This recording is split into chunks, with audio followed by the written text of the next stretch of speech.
everybody deserves good teaching, whether it's a beginner or it's extremely advanced. It's not like I teach the talent so much. I teach the person and the talent together. I always say that the person is just as important as the talent. I'll teach anybody who wants to work hard as a mission. And a person needs to realize that failures can be very helpful unless you quit. You have to pick yourself up and keep going, and you'll be successful. Discouragement is always followed by some kind of encouragement. The most important thing is have a good attitude and positive attitude to help students not be so self-critical. You want to be better, right? That's why we practice every day. And it can be stressful. Maybe we will have competitions coming up or any reasons, right? Because Interlochen, just like Conservatory. But with Coonrod, we're always, yes, of course, we work hard, but he want to make sure that we have a balance. Our studio class, he want to make sure that we are all not too stressed, and it's all about the balance. Hello, piano enthusiasts. Welcome to the Piano Pod with me, Yukimi Song. Today we're diving deeper into the second installment of this season's 9th episode with extraordinary artist and educator, Dr. Michael Coonrod, who served as a distinguished faculty member at the renowned Interlochen Arts Academy for 46 years. In case you missed our captivating Part 1 conversation exploring his teaching methods and philosophy, don't worry, you can catch up on all the excitement on your favorite podcast platform right now. A warm welcome to all our new listeners. This podcast is your all-access pass to the captivating world of piano. In each episode of the Piano Pod, I interview a guest speaker who has been breaking exciting new ground in the industry. Please rate the show and review it on your favorite podcasting platform because every rating review will help people find my show. And as for our faithful listeners, I want to extend my heartfelt gratitude for your loyal listenership. Since 2020, we've been exploring how to make classical music resonate in fresh ways with today's audience. To keep bringing you these episodes, my show relies on your support. Every contribution aids in covering essential podcast expenses. So click the PayPal link in the show notes or visit thepianopod.com to donate. I'll personally mail you the Pianopod's logo sticker as a token of gratitude. So my friends, here is part 2 of the Pianopod's Season 4, Episode 9, featuring Dr. Michael Coonrod. Please enjoy the show. What's great about being a teacher is I'm a teacher too, and I learn from my students quite a bit. I think it's the reciprocal relationship that I love about with my profession. So any lessons you learn from students? Yes. Oh, yes. Yeah, I learn a lot from students. I learn to listen to what they're saying. I mean, if something's bothered them in life or they can't do something, they worked hard, they can't do it, I listen to them. Now, if they didn't do something because they didn't practice, well, they're out the door. I don't like that at all. But if they really try hard, but they didn't make so much progress, discuss what it is. And so they have to tell me these things. Let's see. It's important to be available between lessons. I mean, if you're having a lesson 2 hours away, you can't expect to have the teacher be with you all the time. But here or in the neighborhood, you can get involved with the students' lives. I have a colleague who goes to somebody's tennis match whenever possible. I try to do that for my grandson. Yeah, there are other interests of people. If people have balance in their life, they're not just playing the piano constantly and that's all they're doing. I mean, it takes a lot of time and effort to do that, but if you just do that, you're a little bit one-sided. I'm grateful for my University of Montana training at an undergrad school because I studied liberal arts, French literature, English literature, British writers, art history, anything that had to do with creativity. It helped my music. So it's important to not be so self-centered or just focus on total piano. Although they have to be taught, you have to practice a lot more than you really are. Right, yeah. And if you practice more than 6 hours, you're likely going to hurt yourself, or else you get brain fog. That's tops, and it's different for different people. Some students with small hands can strain more easily, so you don't want them to practice too many hours, or in the wrong way. The teacher really needs to supervise how they're practicing. Sometimes I will watch somebody practice to see what they're doing. Other times I'll have students watch me practice to see what I do, because practicing means something different in the learning process. You always say, well, don't just run through something. But at the end, you can run through things 3 times in a row. That's very helpful. I learned that from Konrad Wolff, my dear teacher from Peabody. Mm-hmm. Person who wrote the book on Arthur Schnabel's teaching and taught me great things. And he said, one of the best things is just go through a piece 3 times in a row, like seeing a movie 3 times. You know what's coming up. But at the beginning, you break things apart in Schmerg method. One little thing I learned from the student is stretching my fingers. I'm going to show this to you. Okay. It looks like a contortion. I do it every day, and I get my students to do it every day. It's to stretch the webbing between the fingers. So can you see that? Mm-hmm. G into the perfect fifth with 2 and 3. It causes the elbows to go out and to go down. And then slowly twist it so it's the opposite. The elbow's in, the 5th finger's down, and the thumb down. You just go back and forth. Kind of like, I don't know if people know what silly putty is. You know, if you stretch it slowly, it moves. If you stretch it fast, it snaps. You don't want to snap. And then you do it with, well, I can't do it here because I don't have the 4th finger. The left hand's 3, 4, back and forth. So be mindful of the elbow going out and then in, and in. Then 4, 5, 4, 5. I mean, and if a small hand can't do it, go to a perfect fifth, perfect 4th. Mm-hmm.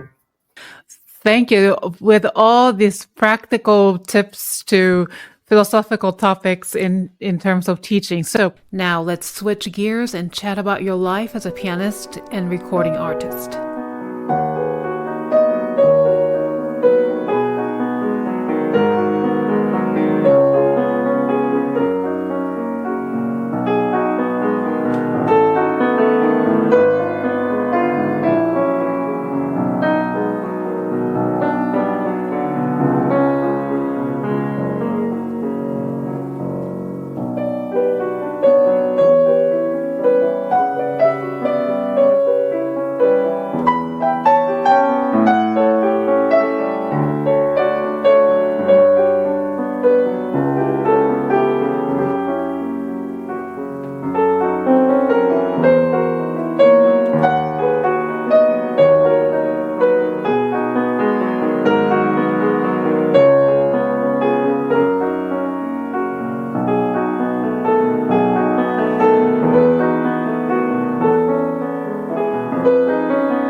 First of all, how did you discover the love for music?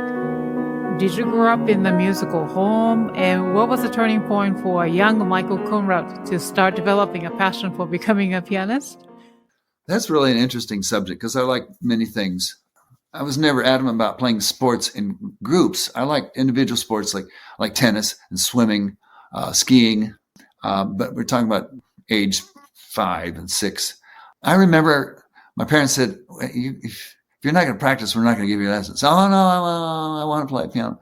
So my teacher arranged the theme from Zorro. It's a show that I liked as a kid. And I still remember it because, let's see. And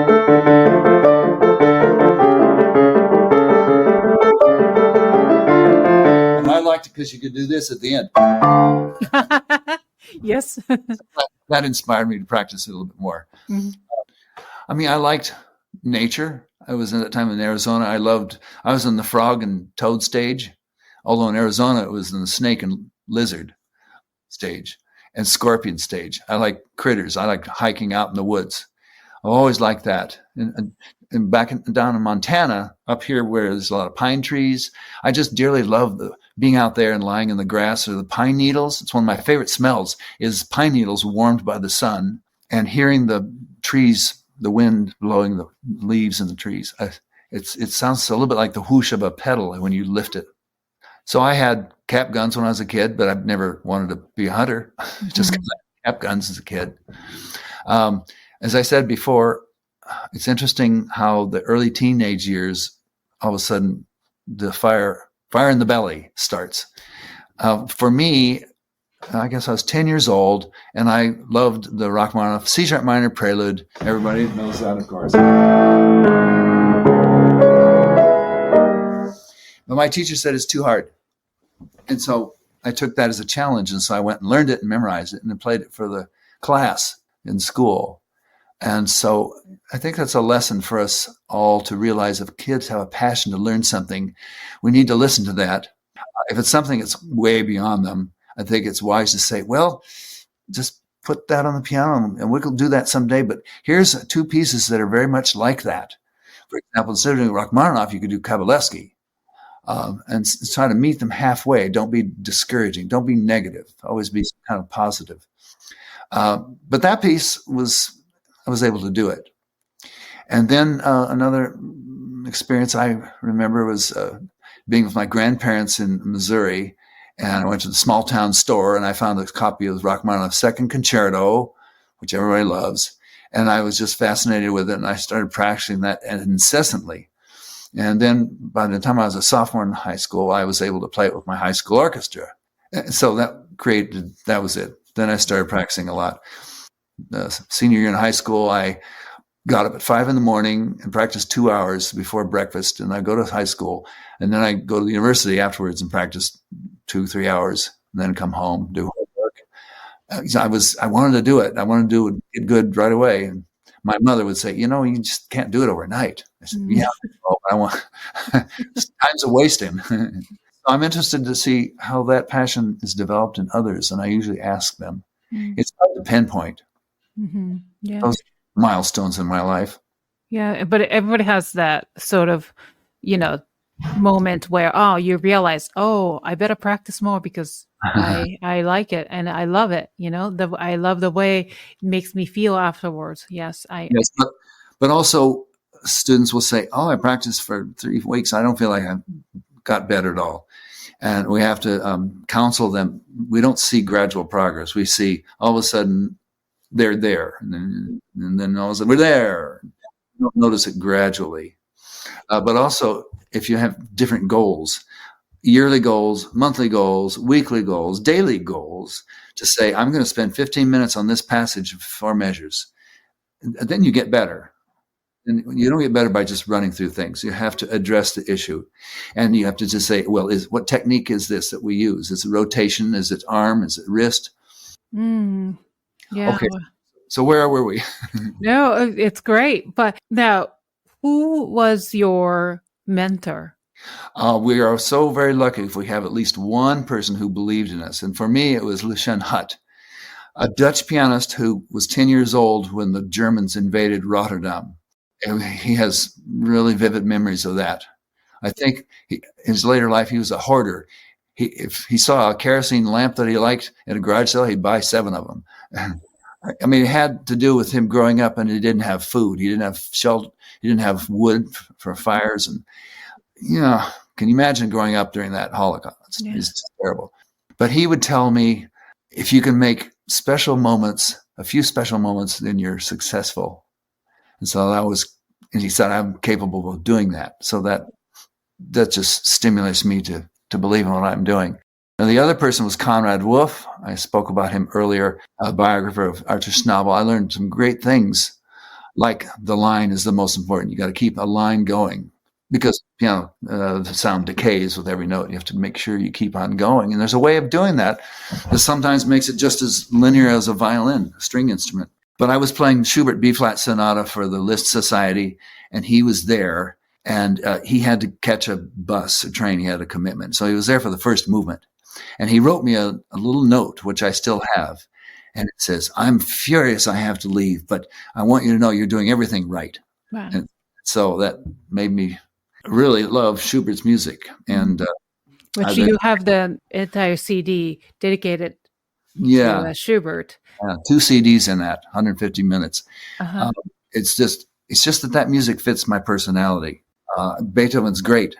Beethoven often is very, very aggressive.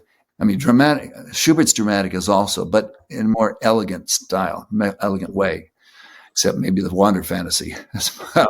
Beethoven-esque. But in the rest of my life, I would like to spend time with Schubert's music. And my dear colleague, we both love the music of Schubert. And she asked me to help her know how to play the Fantasy in F minor.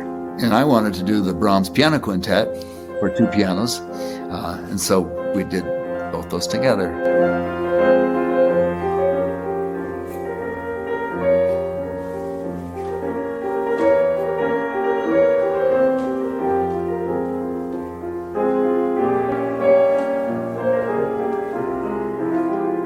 I want to know a little bit more about your musical career. Any memorable performances that you experienced that you can share with us today? Well, in 1994, I was granted a sabbatical leave, and so I was asked to play a concert at the Chopin Academy of Music in Poland, and also in Poznan, another town. And so I played George Crumb's Christmas Suite, George Walker's First Piano Sonata, really important works of the 20th century in America. And so that's what they wanted. And Poland is really interested in 21st century music now, a leader. And so they wanted to know what American 20th century music was all about. So I went there and I played. I gave a master class. I showed them how the Christmas Suite was conceived, and I played it for them. That was really a wonderful experience for me. Also, I played Chopin Third Scherzo for one of the Polish teachers who's a renowned Chopin expert. And I remember the main thing she said was, Chopin wanted his music in time, play it in time. And that resonated with me because I don't really care for self-indulgent music. It's not elegant. It just draws attention to, oh, I'm so musical. But you can create the respect for one's playing by promoting the composer and not going overboard. That's what I like about Schubert. I mean, it can be just so gorgeous. But if you stray from the tempo, too much rubato, too much retard, it seems to lack the elegance. So I learned that from her. That was one experience. The other two influences or memorable experiences were playing these concertos. One was the Kenji Bunch concerto for the left hand alone that I commissioned. And I was so very lucky that when I lost my finger, colleagues, friends, family collected $30,000 for me to commission music for the left hand alone. And so I had played Kenji's music before. I saw him in Maple Mound. He was the guest composer. And I had played his music. And there's a lot of jazzy rhythms, not jazz like in Gershwin or Duke Ellington. It's just syncopated and really attractive to general audiences as well as my colleagues. When I selected Kenji to be the composer, my colleagues said, "Oh, I was hoping you would choose him." So I premiered that with our semi-professional orchestra in town of Traverse City, the Traverse Symphony Orchestra. And I played an encore of the Danny Boy for my left hand. So it was very touching to see that I had made lemonade out of the lemons. It's amazing that you are continuing to perform despite of, life's curveballs. But it's great. The third thing was playing the Chaconne in D minor by Bach, but arranged for the left hand alone by Brahms. And the ironic thing was I learned that 3 months before I lost my finger because I loved it. But like 3 weeks after the amputation, I was teaching at the Amalfi Coast Music Festival in Maiori, Italy, and I played that, with a bandaged right hand. And I also, in subsequent years, I did the Kenji Bunch concerto with the second pianist. Those were memorable experiences for me. Now that you mentioned about your finger, so let's talk about your finger injury first before we are getting into your recording, CD albums that I have here with me today. But I know you mentioned that it happened about 8 years ago, 2015? 2015, I was 65 years old, and it was Memorial Day. Well, Memorial Day weekend. Yeah, so it's very memorable to me. You were taking your students somewhere, right? Well, it was before graduation, and I wanted to have one last get-together. So we had dinner, and then they wanted me to take them to Interlochen's property, which butts up to our fence. And so we have 12 acres. So I hiked over there and I jumped over the fence, and I don't know how it happened, but I was wearing a padded glove, but I had my father's big ring on that finger. And so when I jumped over the fence to try to find a way for them to get through the fence, it got hung up and the other side was 10 inches lower. I didn't realize that. And so I'm here to tell you that shock happens instantly. Not shock like putting your finger in a light socket. It's just you completely lose strength. You can't believe it. Didn't bleed very much, but I was holding it up like that when holding. And so they found a hole in the fence and they pulled me through it. We went to the house, which is only a football field away. My wife drove me to the hospital, and they called an orthopedic surgeon, and people were saying, "Oh, we can fix that. It'll be okay. It'll be okay." But it's pretty mangled. And he said, if you cut it off, we can suture it on again. But when you mangle all those nerves, there's only about 10% chance you'll be able to have the finger. Mm. He said, because you have insurance and you're a pianist, we're going to try everything. So in the middle of a thunderstorm, they flew a jet helicopter up from Ann Arbor University Hospital to pick me up. And they had to take me in a gurney to try to find the helicopter. And we went all the way down there. And my wife didn't go because she needed the car. So she went home and then drove the next day.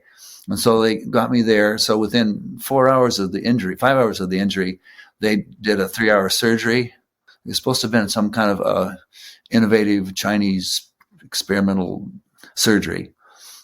And then they put my hand in a plastic, billowy, hot plastic thing with a hair blower going through it to try to get the blood flowing. They even put leeches on the end of my fourth finger to see if, they still use leeches.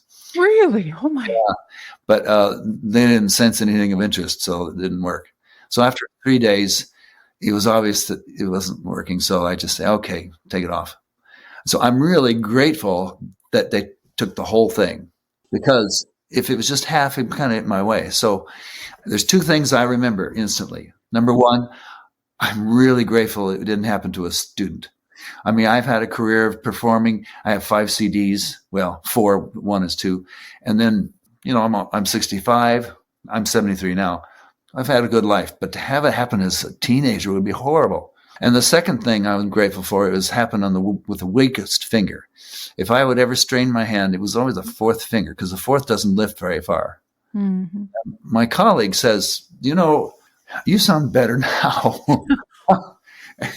I don't know if I can believe him, but I do know that when I was a kid, I was really adamant about substituting.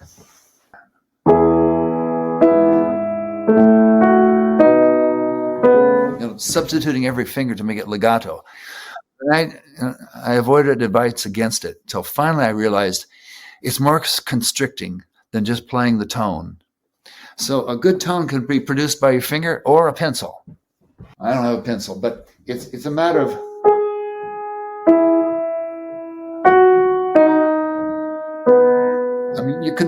you can in other words, it's not so good to,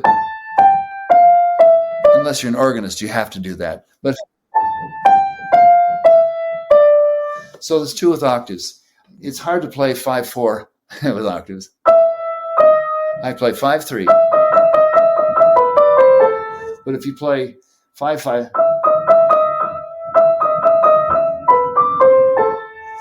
it works. So I do a lot of 5/5 for octaves and having strokes to make like a marimba. You play with a certain pressure, it comes out a nice tone. Mm-hmm. So that's how I've adapted. But I'm sure you mentioned about shock. I can't imagine the shock, right? But then tell us about the process of recovery, because that's another phase. After you really see the shock, you sense the shock. Now, next phase would be physical and emotional recovery process.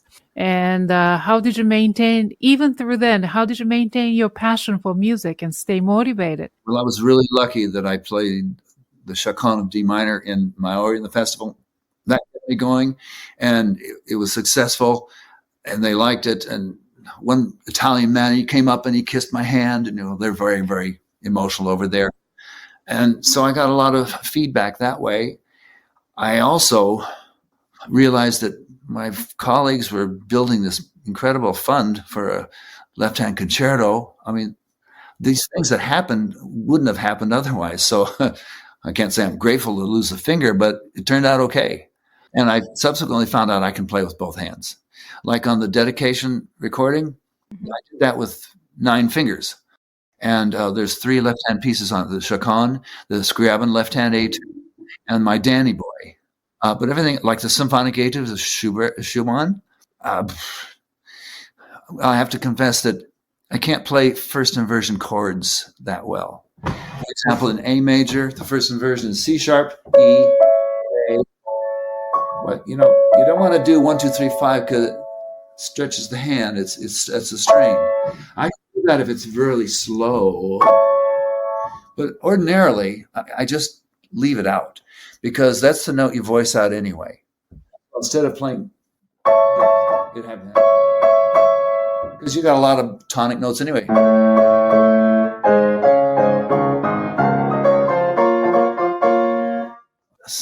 So I can play many things, but I can't play Chopin etudes or Liszt pieces, which is okay. I've done enough of that in my life. I want to focus on the composers I just mentioned, Bach, Schubert, Schumann, Brahms. They tend to be chordal. Rachmaninoff might be difficult because there's a lot of fast scales in Rachmaninoff. And, just interested in playing beautiful music. My colleague, Hae-min Kim, and we played a recital, and we did Overture to Candide by Bernstein, arranged by my good friend Chip Miller. That was really fun. I can do that. There's not too many scales.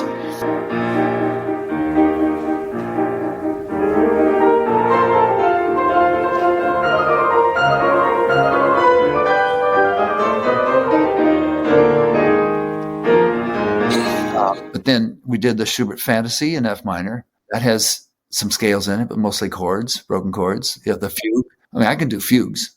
And then the really difficult part was the Brahms Piano Quintet. It used to be a quintet, string quintet. And then Clara said, let's make a 2-piano sonata of it. And then finally, he arranged it for piano quintet. That's its final form. But the piano sonata is exceptionally fine. My colleague, who's a violist, says, I like the 2-piano version better. Oh, yeah? Yeah, there's some few notes there's a lot of fast notes, but a lot of octaves and chords. And so that satisfies me.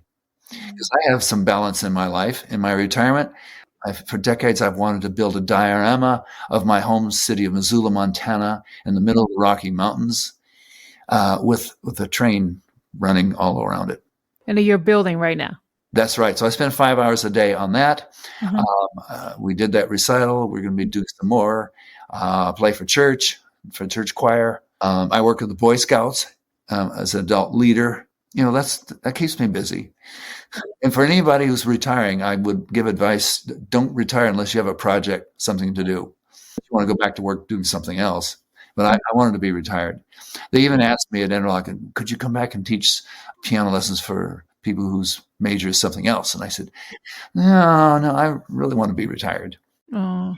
What advice do you have for other musicians facing, I wouldn't say similar, but very difficult life's setbacks right now due to life's unexpected curveballs? What kind of advice do you have for them? Well, I feel a little self-conscious for saying certain things, like this is the world's worst thing. But, I could have lost an arm or a leg, or people come back from war or automobile accidents. I mean, compared to that, this is nothing. I can still play with both hands. But still, it was a shocking, I would say, count your blessings. There's many really good things that have happened to me because of that, and I'm grateful. So many wonderful students who keep in touch. The collection of money for the guest artists, for Interlochen students and faculty. Stay positive.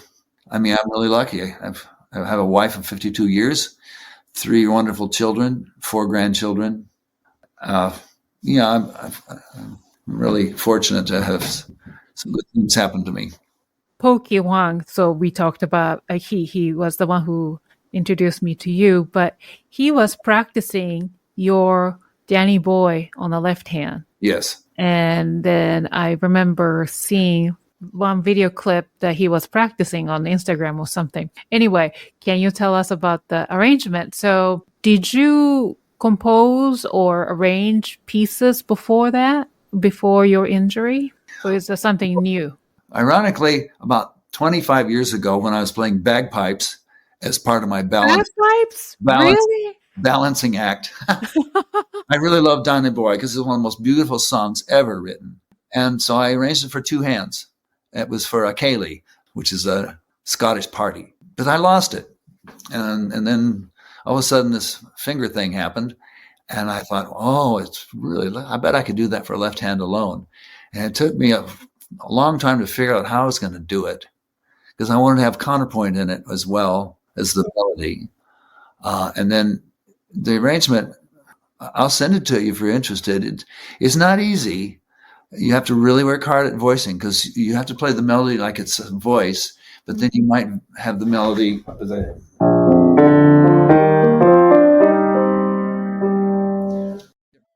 So I arranged that, and it's been a nice encore to play. And I played it for the assembly at Interlochen when I was my last week there. I played it in the Malfi Coast Festival, and I finally recorded it on the CD you have. The dedication CD, yes.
We're going to talk about your recordings now, but where can we get these CDs?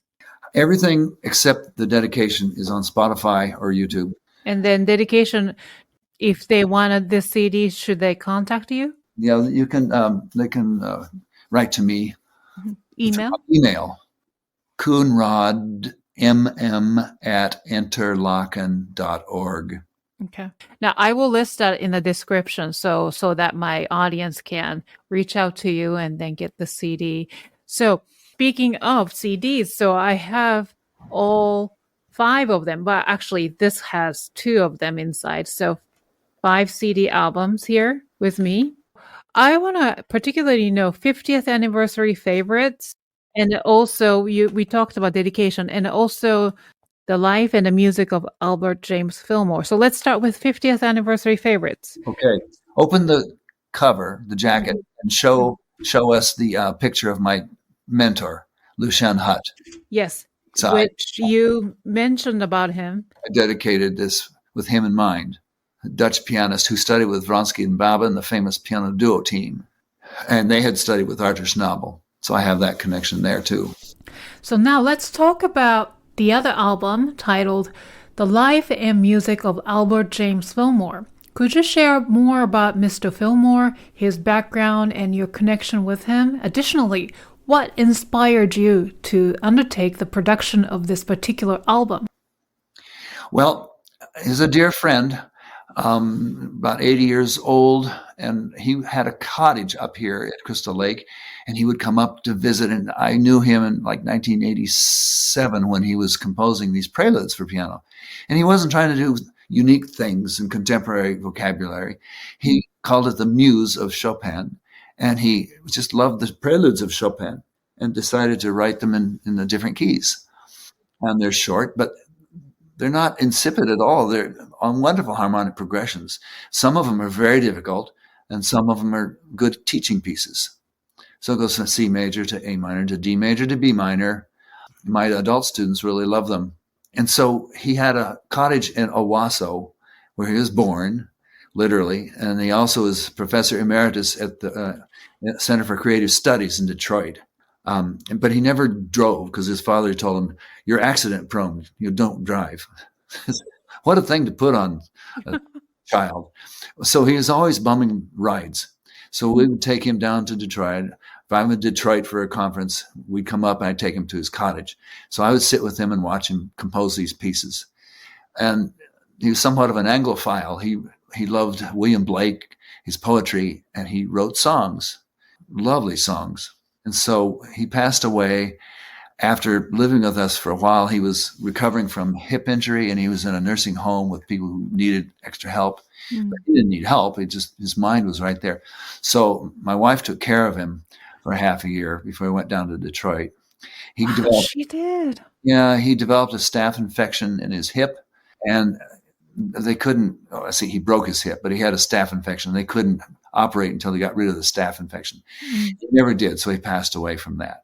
And I wish I had made this CD before he passed away. But I'm continuing his legacy by bringing it to teachers in Michigan. I wish I could find other ways of promoting it, because my wife desktop printed all the preludes and also this piece for organ and orchestra, variations on What Love Is This. And so it's a beautiful CD with a biography, 40-page biography that she wrote on his life. And she's the one to do it because she knew him really well. So we have the preludes and the orchestra piece and biography and children's choir pieces and the songs by Roberta Visi. And it's a great anthology of music, and we did that. Wonderful. Yes. There's like a really chunk of book, sort of like a booklet inside of the album, and talks about, the legacy of the composer, and also some anecdotes documented with his handwritten letters sometimes you see, and photos from his childhood, and the houses that he used to live in. Interesting. And he did study with Nadia Boulanger in 1939. He was over in Paris, and they had, because the Germans were invading France, they had to get out immediately on a ship. He was one of the last ships out to come over here. And she always told him, just follow your heart. Compose what you want to compose instead of being forced into something. Wonderful man, and we miss him. I listened to the preludes. Very beautiful. In many ways, they are like many romantic literature, piano literature, the feature of romantic period, but also sometimes you can hear hint of impressionism as well. Yes, correct? And Schumann. The F sharp minor is very Schumann-esque, and the F major is very Gershwin-like. My favorites are the E major, the B major, C minor, B minor, A flat major. Yeah, I need to listen to them again. But thank you so much for sending me all these CD albums to me. I'm enjoying listening to them. You have such a long career as a pianist and piano teacher. So what's the secret to a long career in performing arts? It's not easy. Well, it's my life. I mean, I love my wife and my family, of course, first and foremost.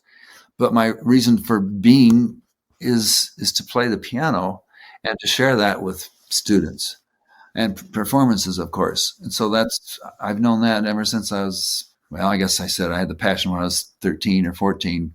But I played the piano my whole life. I think that music should be shared, not just playing it for yourself. Although it's good therapy to play these pieces for yourself. I've been reliving the spin, Gretchen. And my wife said, "No, why are you doing that?" I said, "Well, because I love it.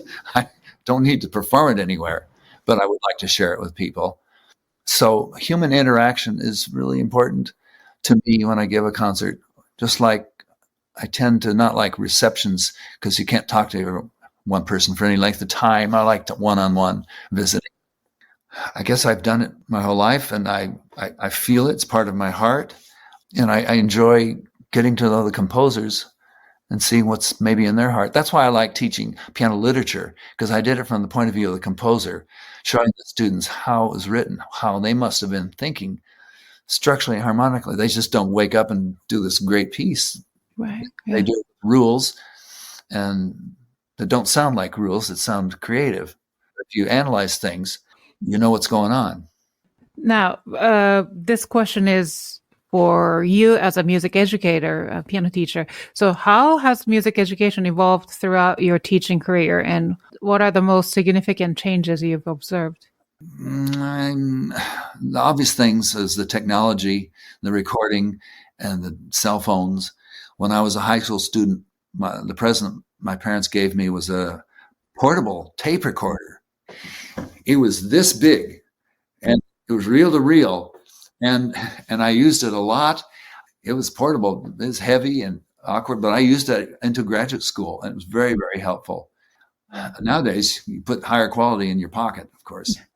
Yeah, absolutely. Those things are obvious, the change. But for students, well, we can say that the focus is a lot diminished just because of the media and television. And when I listen to movies from the 50s, there's these long swaths of speaking. But nowadays, these very short periods, you think they can say one sentence and then they cut, and then they learn another sentence, and that's not the rule. There are exceptions. There's some really great acting in lengthy dialogue, or monologues and dialogues. But generally, there's less focus. I mean, look at these quips between the TV shows, or they're telling you all about the TV shows and the movies. And so you see half a second of this, and you go to this, and you go to this, and it just makes me nervous. Just fast. But for students, I don't know, people are people. Maybe the styles, the styles of clothing is so much different. I see really smart students, much smarter than me. I mean, a very special student, Davis, he's going to Yale now, and he can take so many different classes, and he plays piano like I want to hear piano. He hears the harmonies. He can play a fugue. He knows what chord structure is. He's the ideal student, but he's a whiz at math, and he takes different courses in economics. And I think, what's he going to do? There's so many paths he could follow. One thing I failed to mention before is that I think students need to realize that you can't just follow one path and expect to do this. For example, be a concert pianist. There's certain options that most of us take, and the most common one is teacher. And if you're not people oriented and you don't really care to share with people, what are you going to do? You're not going to perform all the time. It's hard to make a lot of money playing. I play concerts, but I don't make money to live. I teach. So you have to really enjoy people to be a teacher.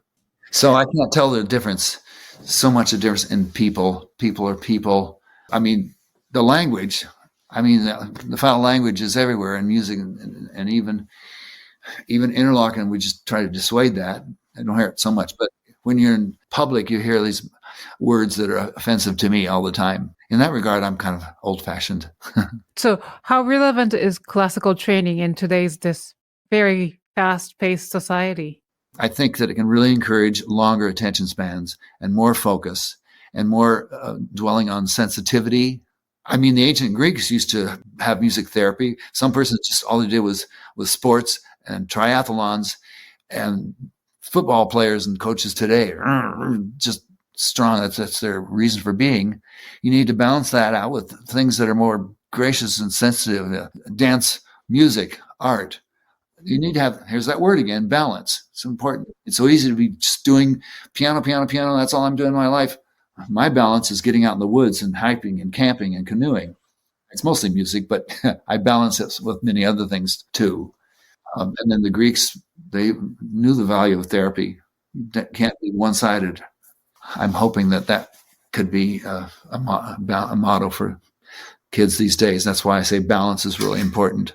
Balance can make, like if you go out in the woods and just lie in the grass and just relax your muscles, then when you get back to practicing, you're more relaxed and you actually practice better. And then that place like Interlochen allows you to do that because it's surrounded by nature. That's so so enriching as a young student, to experience that Yes. while practicing. Then you get out in the nature and being able Right. to, yeah. And they That's take wonderful. walks because we live on 1,200 acres and it's all wooded. They like to take walks, which is good. But I like to take students out in the canoe, turn over the canoe. That's fine. You just get up, get the water out, and you got to immerse yourself in it. Or take them out into a kettle. A kettle is a depression in the land that we just have a glacier in it. And it kind of carved it out. So there's a place that's emerald green water. It's beautiful, but you have to get in the mud. Mhm, mhm. Yeah. I like to get hot and sweaty and hiking, but I really like to get cleaned up, even if it's a cold stream. That's the kind of nature I'm talking about. Wow, that's so nice. What is your thought on our duty or gift as classical musicians to society at large? I don't like to be one-sided and say classical music is the best thing in the world. Like PDQ Bach says, if it sounds good, it is good. I mean, people like country music. I like it. It reminds me of Montana. Hip hop, jazz, it's all sorts of really, really great music, good quality music. Oh, do you like hip hop too? Oh, sure. Oh, yeah. Let's see, if there's Simon and Garfunkel from the 60s, I love that. It's still prevalent. The Beach Boys, of course, the Beatles, high quality music. It's not just three chords. Well, I think classical music has three chords, but it also has modulations and it has structure to it. It can really elevate a person's mind and also hopefully sensitivities to the sound. I mean, fugues, the pendulum has swung so far, Renaissance, Baroque. Renaissance was kind of a classic time, and you go to the Baroque and it got to be more romantic. And then you got these thick fugues no one could follow anymore. So went over to just three chords with Galuppi and Tartini and Haydn, Mozart. And then you get to Beethoven, which is, you can't follow the gross fugue, and then you go back to, it's just always swinging back and forth.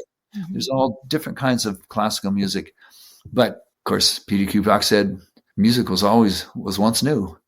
The old music was new at one point. Mm-hmm. So who's to say what popular music is? Popular music was Brahms' Hungarian Rhapsody, Liszt's Rhapsody, or Brahms' waltzes or dances.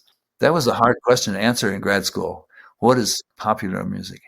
How's it different from classical? Well, as we associate classical composers, it can be considered archaic and old, 16th, 17th, 18th century. But when you perform it, it's there right then and there. It's not like going and seeing a museum and it's just stationary objects. It comes alive. I always say that we are recreative artists. We breathe life into the music. It's like cloning a dinosaur and making it live again, if that would be possible ever. So it's not creative. We like to be creative in the way we recreate other person's music. Now, what's the next phase and next goal in your life? Well, I was so excited that my dear colleague, the collaborative pianist here of the second year, asked me to play a recital with her. We did 3. And that happened exactly when I played piano for almost 55 years. To tell you the truth, I'm a little tired of memorizing. and so I want to be more relaxed in my life. And I spend time building my HO scale model railway diorama of Missoula, Montana. That's a big function, but I don't want to do that all the time. But I'm not getting out of music. I want to play chamber music. And so we did this 2-piano recital, a piano duet recital. We're going to do more of that. So those are 2 aspects of my life. Travel. I want to travel. With my wife, we took our granddaughter and her friend, age 19, to Portugal and Spain, Barcelona. Wonderful. So lastly, any message, advice for young musicians and piano students?